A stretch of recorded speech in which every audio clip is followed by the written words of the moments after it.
Good morning, good afternoon, good evening, saan man kayo naroroon. Hello guys. Ayan, our video for today ay magluluto tayo ng masarap na binangkal ang ating lulutuin ngayon. So, meron tayong third class na harina. Ayan, third class. Ibubuhos na natin. 1 kilo po ang ating gagawin guys. Ayan. 1 kilo na third class na harina. So, ayan, ibuhos natin. At pagkatapos niyan ay bubutasan lang natin sa gitna. So ayan. Meron tayo ditong spatula. So ayan guys. Lalagay lang tayo diyan ng konting malalim diyan. At ilalagay natin ngayon ang ating asukal. 1 cup na white sugar.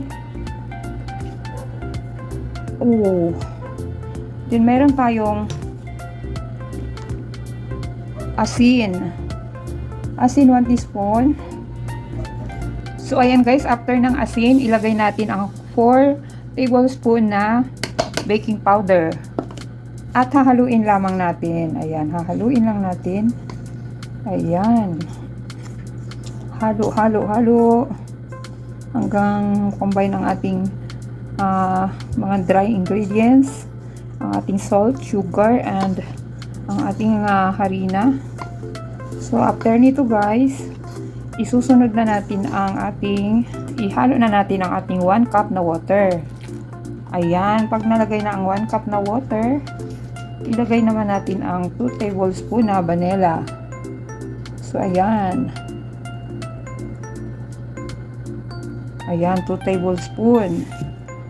After nyan guys, ilagay naman natin ang at pagkatapos nun guys, ilagay natin ang ating 1/4 cup na mantika. So ayun na nga guys, nalagay na natin ang mantika natin. After ng 1/4 na mantika, ilagay na rin natin ang ating 1 large na egg. So ayan guys. Then halo-haluin na natin, So ayan guys, mag-mix na tayo. Kung may matibay kayong spatula, mas okay. Pero ito, minsan kasi natatanggal yung handle niya, kaya palitan ko ito na lang muna ang aking gagamitin para mas halo-haluin muna natin yung mga asukal na nasa gitna. Pati na rin yung itlog na 1 whole egg. After nun, ihalo-halo na natin yung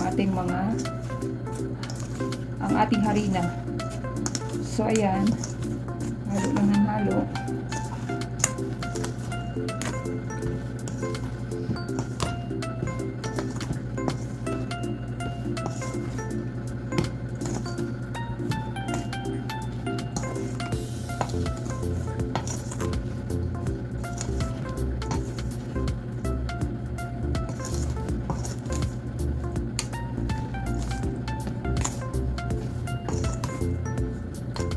Kung sa tingin nyo guys ay sobrang kulang pa ng tubig, pwede nating dagdagan yan paunti-unti lang, baka masobrahan naman sa ang ating dough.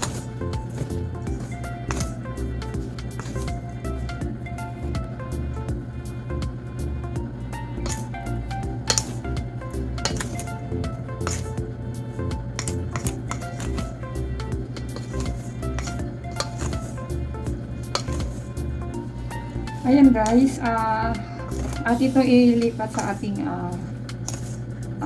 yung masahan natin na sa rubberized.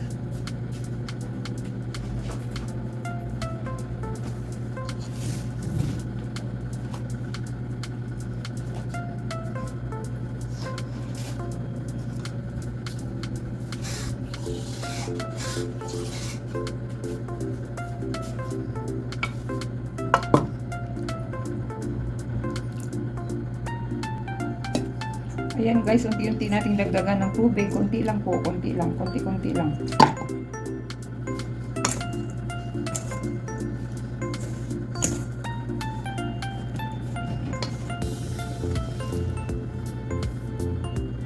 So, mamasahin na natin siya guys. Maghugas ng kamay bago mag-ano ka.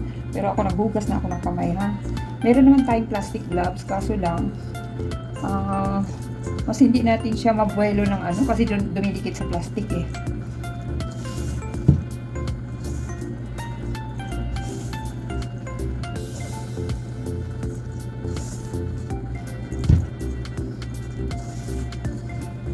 Masa lang ng masa ng ganito guys hanggang sa nakita natin na maayos na yung dough ng ating binangkal ay pwede natin siyang paalsahin. Pero sa ganitong consistency ay kulang pa siya sa pagmasa.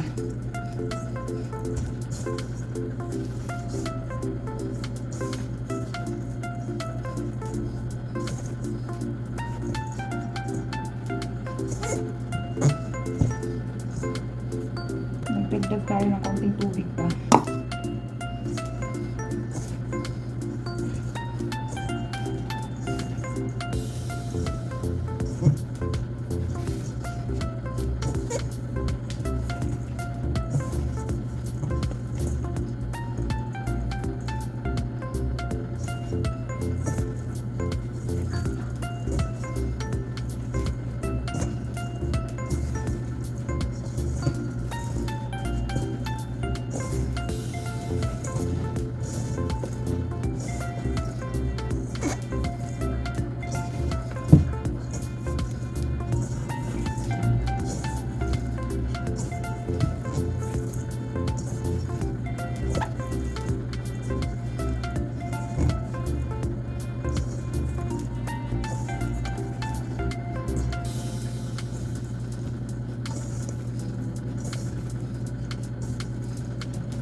So after guys, naging ganyan ang itsura ng ating dough. Maglatag tayo dito. Dito natin siya imasa para mas nakakabuelo tayo.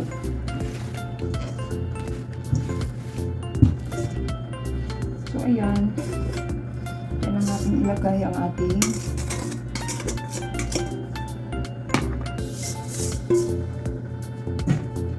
at haluin pa natin ng masahin pa natin mabuti at ng bilang pa to sa halo eh. Hindi pa namasa ang ibang parte.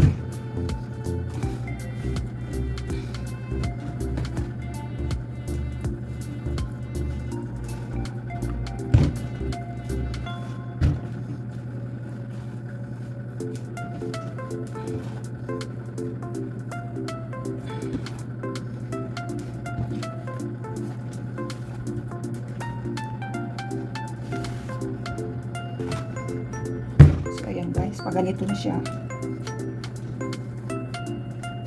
alsahin natin siya ng mga 30 minutes.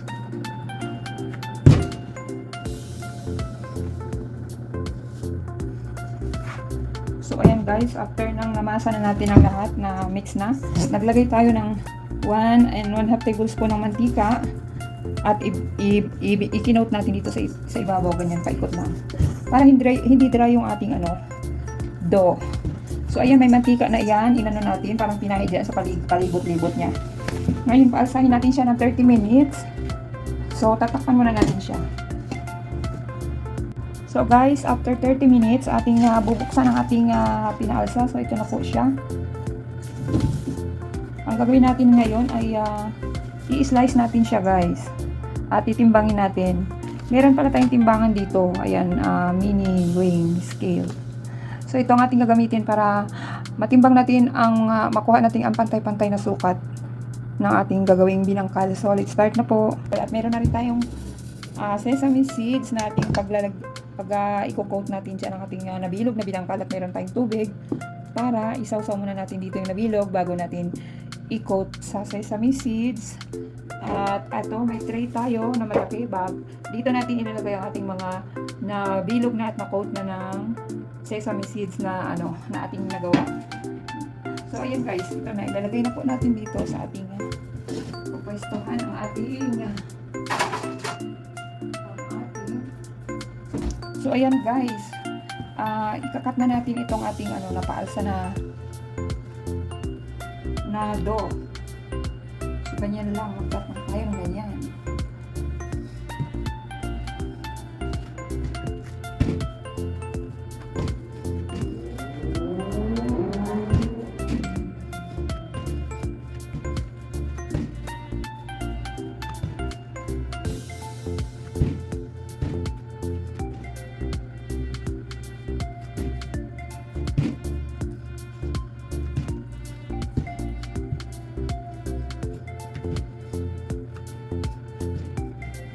Ayan, sapat na natin siya. Kailangan ito ay magtitimbang ng 50 grams. 50 grams siya guys.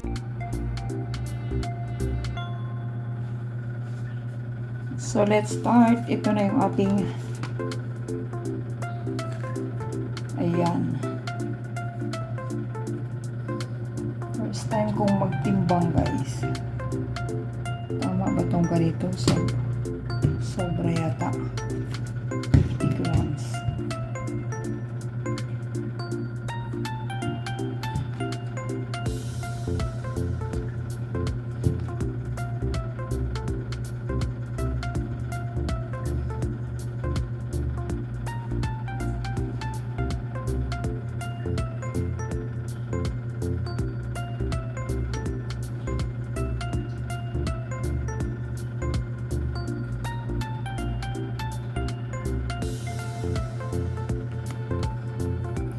So, ganito ang 50 grams. Ayan, 50 grams.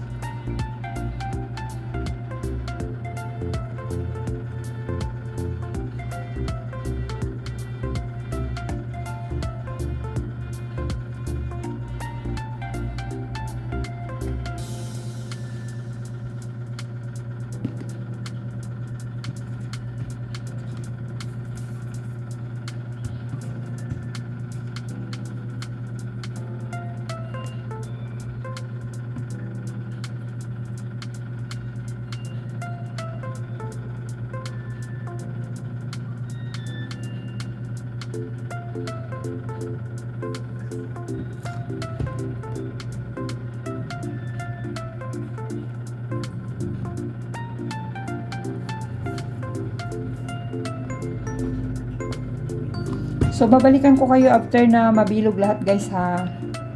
Ayan yung nagawa natin guys at ipiprito na natin. Ayan yung nagawa natin guys at ipiprito na natin.